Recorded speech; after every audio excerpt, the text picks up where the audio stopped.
Hi guys, I'm going to show you what I go through and look for when I use a public stud. I breed thoroughbreds as I covered in the other video. I will go to horses down the bottom. I will pick thoroughbred from the drop down list. I'll order by rank, unless I'm looking for a good jumper, but generally I'll order by rank. And it'll bring up this nice little list here. I'll pick a couple of these and give my opinion on them. Now please, this is only an opinion. Okay, I do not mean any offense from this. This is what I have found. Other people may disagree, and that is absolutely great. I don't really mind. This is just what I have found. So do not take this as the gospel truth. Do not take this as the Bible of horse breeding.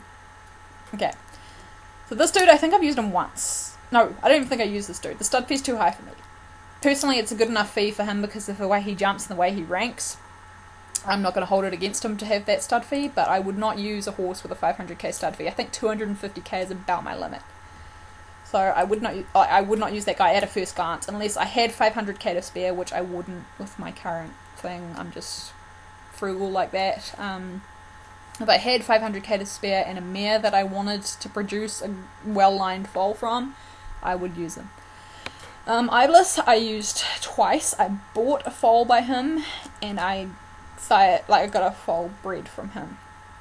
I had Nephilim and Shaitan were my foals by him, if I can find them. Shaitan I bred from my mare Brave, and Nephilim was out of Melik, I think. If I can find them, which I can't, which is absolutely perfect. Please tell me there's somewhere. This is eating my time. Okay, there's Nephilim and there's Shaitan. Alright. Those are the only two I have of him, I think. Oh no, I had Purgatory. He was a clone, he was a fail. I was just seeing what would happen if I cloned a horse at age 3. If I cloned a foal rather, and don't do that. So this is Nephilim. He jumped 76.5. Immediately that is a no-go for my breeding program, except his dam is the stunning Melik. I absolutely love this horse. She is an amazing producer. She's very, very handy to have visible in a horse's pedigree. Do not slam this horse, or I will eat you.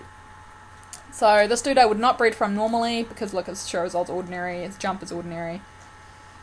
But for this, all intents and purposes, I love his lines. I would use him just to have that Melik influence in the lines. Shaitan I bred from Brave, as I said. She was by Stark out of Fearless. I need a drink. She was about 200,000 I think as a foal. Generally I don't spend that much on foals, and I was so glad when she jumped 78.5. But in the end she turned out to be a pretty decent producer herself, and she had Shaitan. As you can see my good mare's picture, this is my good stallion's picture. As you can see my Shaitan there. But I give that to them if they jump over 77 inches, just so I can keep track of them when I first look. As you can see, she's had quite a few decent mares and a couple of decent stallions, so all good. Heart of a Lioness I think ranked at about 11 or 13 at her best. Bright Lights jumped fairly well. Aggressive I think is... I don't think I finished showing her, but yeah, so that was Brave. But so I would breed from Shaitan because I love the dam line as well. I want that Stark and Fearless influence in my thoroughbreds. Those are two horses that I very much admire. I will use him at some stage. He's 20 right now. That's older than a lot of other people would leave a stallion before breeding him. But that's just the way I do it. I don't have time or space at the moment that I really want to fill up with foals. So, yeah. I think he might have had a couple already that people have bred from him, yeah. I mean, those look fairly ordinary at first glance. They're only 6 and 7. Hopefully they'll get better. But I'll breed a crop from him myself. What have we got here? Stark. Use this horse, have him in your pedigree. Even if you do not use him directly, have him in your pedigree. He may not give you a good foal himself, but he's got influence as a grandsire with some fairly nice horses. Mr. Akeno is by a stallion I own at the moment. I bought this stallion for a credit. I think he was the clone of Versace, but who might have a new name right now. Yeah. Or is that the twin of Versace?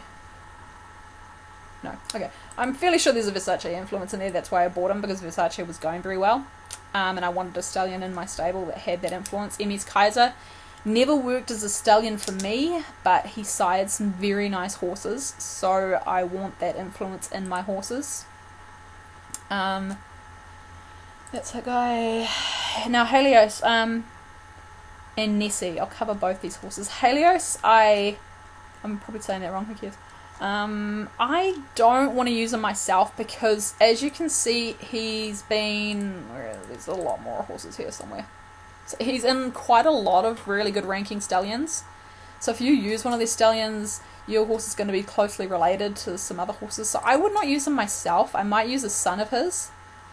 I might use a grandson of his, but I'm not going to use him myself solely for that reason, which I know is stupid because he's a very good horse and he's sired some very nice foals. I think I actually have a few of his foals anyway, but that's just me. Nessie, she had Lochinvar, I think. She's by SFI Mazeppa, and I know he was overused in the pre-update stage, but have this horse visible in your pedigree, because as you saw from as seen on TV, who had him in her dam line, visible in her dam line, he actually has very good influence throughout a foal, like throughout a line of horses in a foal. So don't slam the fact that he was overpopular before the updates, because now it doesn't matter. Now he's like a great-great-great-great-grandsire. That doesn't matter anymore. Anyway, Nessie was the dam of Lochinvar, I think. Let me find him. Oh crap, she had a lot of foals. This is going to take a while. Normally I wouldn't use a mare that had this many foals either, because just for that sole reason that I don't really want an over influence. Like, she had Jazz Dancer. Jazz Dancer was very good for me. I just don't want an over influence of a horse in my pedigree. I'm not going to really use something that's had too much use. Here he is, Lochinvar. 79.5 inches. He was by Helios. See, I had this dude. He has a couple of nice foals. He was used by the public as well. So you can see not very good ones at the moment. But he had a couple of nice foals that I would use. So he's got that influence. Now, I'm not even going to try and say that name. I think his name's something to do with dancing, I'm not sure. But this dude, it would be handy to have in a pedigree. I haven't seen a huge influence from him at the moment, but as you can see, he's sired quite a few nice, high-ranking stallions. So do not slam him. Do not slam the fact he's overused because he could have influence. That's just the thing. People want to breed to the original stallion. They don't care that that stallion has influence or not. That's where your breeding programs come up short, because you hog-tie yourself before you even start the race. I might breed to this dude a couple of mares just to see how he would affect my mares, sort of thing, just to have that influence. Now I've got a couple of those foals anyway. Maestro, I think, has briefly... I think I've used him briefly. He had a couple of nice foals, so he might be handy to just try with a mare at some stage. This is obviously horses that are at the time of me making this video, which is the 15th of April 2014. Oops. Okay, I'm going to have to end this and continue, so there'll be a part 2, alright?